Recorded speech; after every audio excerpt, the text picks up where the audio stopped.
Saudara-saudari, marilah kita mendengarkan renungan dengan judul Yesus memanggil kita,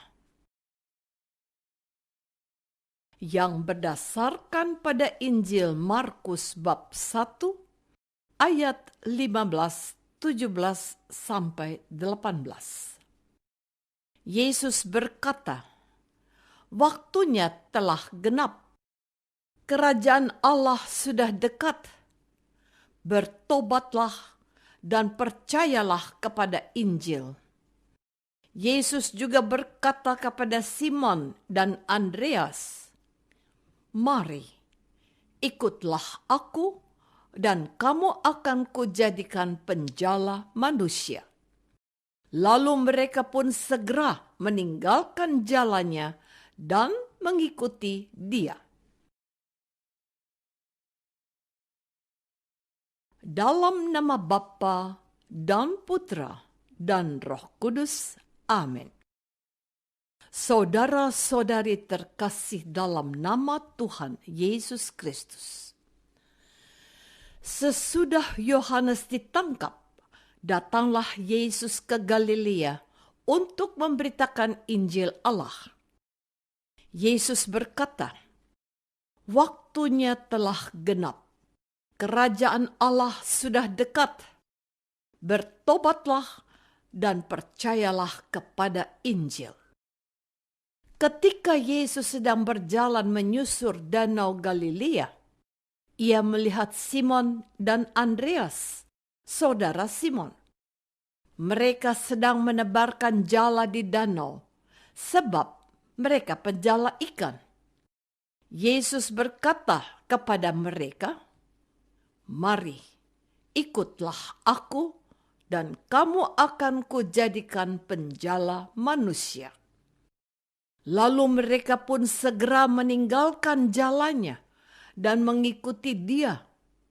Dan setelah Yesus meneruskan perjalanannya sedikit lagi, dilihatnya Yakobus, anak Zebedeus, dan Yohanes, saudaranya, sedang membereskan jala di dalam perahu. Yesus segera memanggil mereka, dan mereka meninggalkan ayahnya, Zebedeus, di dalam perahu bersama orang-orang upahannya, lalu mengikuti Yesus.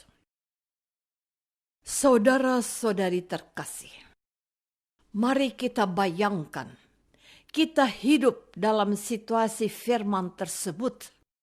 Bagaimana perasaan kita saat Yesus memberitahukan bahwa waktunya sudah genap dan kerajaan Allah sudah dekat? Apakah kita tertarik mendekat untuk menyimak lebih lanjut seruannya agar kita bertobat dan percaya kepada Injil? Ataukah kita mengabaikan seruan Yesus seperti konsumen yang berlalu begitu saja tanpa menoleh pada pramuniaga toko yang menyerukan barang dagangannya? Atau kita malah merasa tidak suka dengan seruan Yesus tersebut? Dalam kehidupan kita sehari-hari, sadarkah kita akan seruan Yesus ini? Yesus selalu menyerukan pertobatan. Hanya saja kita belum tentu terpanggil melakukan pertobatan. Sadar akan panggilan Yesus dalam aktivitas sehari-hari mutlak merupakan rahmat Allah. Tanpa rahmatnya, kita tuli pada seruannya. Adakah yang dapat kita lakukan untuk memperoleh rahmat panggilan tersebut? Sadar bahwa kita belum mendengarkannya akan membuat kita berhenti sejenak dari rutinitas, diam berjeda, dan mengarahkan hati kepada Allah. Saudara-saudari terkasih, sekarang mari kita bayangkan bila mana kita berada pada posisi Sibal dan Andreas. Bagaimana perasaan kita saat mendengar ajakan Yesus secara pribadi pada kita untuk mengikuti Dia? Akankah hati kita bulat tergerak untuk mengikuti ajakannya? Ataukah ada rasa ragu dan takut yang muncul sehingga menahan langkah kita untuk tidak langsung bangkit mengikutinya? Adalah seorang ibu yang sering berselisihan dengan remaja putrinya. Suatu hari, ibu sadar bahwa ia kurang memperhatikan remaja putrinya dengan sungguh-sungguh. Perhatian yang selama ini ibu berikan lebih bersifat kebiasaan rutin yang ditolak oleh remaja putrinya, sehingga ibu pun sedih dan merasa sulit memahami remaja putrinya. Terkadang marah dengan penolakan yang diberikan, dan akhirnya ibu pun menjaga jarak dalam berelasi dengan remaja putrinya itu. Setelah menyadari pola relasi yang tidak berlandaskan pada perhatian tulus tersebut, ibu bersikap lebih lembut kepada remaja putrinya. Saudara-saudari terkasih, manakala kembali menghadapi selisih paham atau bersitegang karena perbedaan dengan remaja putrinya, ibu tidak lagi terburu-buru bersikap masa bodoh atau berperilaku sekedarnya, ataupun bentuk-bentuk pertahanan diri lainnya. Ibu tidak lagi menghindari konflik terbuka. Ibu juga tidak berusaha mencari cara untuk memadamkan konflik terbuka. Ibu hanya diam dan menghadapi konflik terbuka dengan tenang. Saat merasa tidak nyaman, ibu baru menarik diri dan berdoa. Setelah menuangkan pikiran dan perasaannya di dalam doa, ibu merasa lega.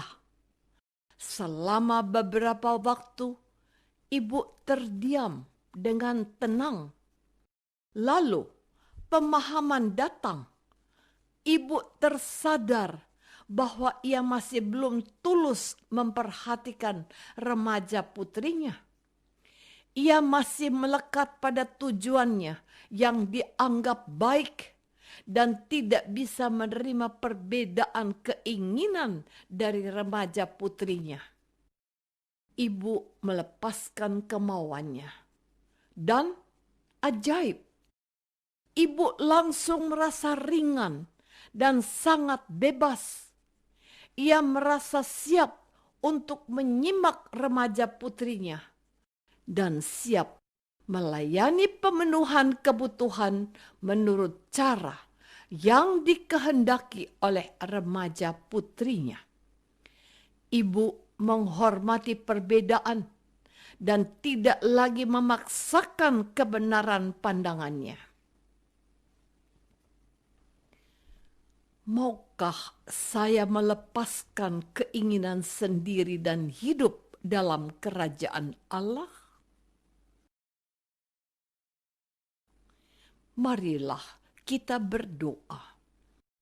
Tuhan Yesus, terima kasih atas firman-Mu pada hari ini. Kami sadar bahwa kami masih sering mengabaikan panggilan-Mu dalam aktivitas hidup kami sehari-hari.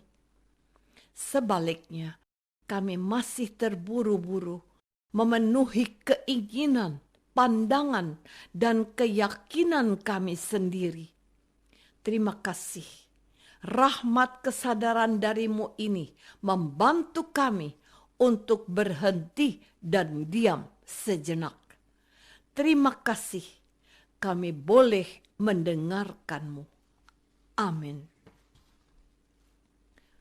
Semoga kita semua selalu dinaungi dan dibimbing oleh berkat Allah yang Maha Kuasa, Bapa dan Putra dan Roh Kudus.